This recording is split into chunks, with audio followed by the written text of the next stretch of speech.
ಹೇಗನ್ನಿಸ್ತು ಈ beautiful skit? ನಿಮ್ಗೆ ಯಾವ ಹಣ್ಣು ಇಷ್ಟ ಆಯ್ತು? ಹಣ್ಣಿನ ನೆಪ ಇಟ್ಕೊಂಡು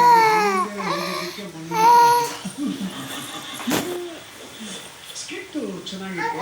ಪರ್ಫಾರ್ಮೆನ್ಸ್ ವೈಸ್ ಎಲ್ಲರೂ ತುಂಬಾ ಚೆನ್ನಾಗಿತ್ತು. ಪ್ರತಿಯೊಂದು ಪಾತ್ರ ಬಂದಿದ್ದು ಅದು ಸಣ್ಣ ಪಾತ್ರ ಆಗಿರ್ಬೋದು, ದೊಡ್ಡ ಪಾತ್ರ ಆಗಿರ್ಬೋದು, ಎಲ್ಲಾ ಪಾತ್ರಗಳು ಬಹಳ ಅದ್ಭುತವಾಗಿ ಅಭಿನಯಿಸಿದ್ವಿ. ಏನು ಅನುಮಾನವಿಲ್ಲ. ಇನ್ನೊಂಚೂರು ಪಂಚಸ್ ಆ್ಯಡ್ ಮಾಡಿದ್ರೆ ಇದು ಒಳ್ಳೆ ಸ್ಕಿಟ್ ಆಗಿರೋದು ಅಂತ ನನ್ನ ಅಭಿಪ್ರಾಯ. ಓಕೆ ಮೇಡಮ್, ಪ್ರತಿಯೊಬ್ಬರು ಚೆನ್ನಾಗಿ ಮಾಡಿದ್ದೀರಾ. ಸೊ ಐ ಲವ್ ರೋಲ್ ಸ್ವಲ್ಪ ಜಾಸ್ತಿ ಆದ್ಯ ಬಾ ಬಂದೆ ಬಾ.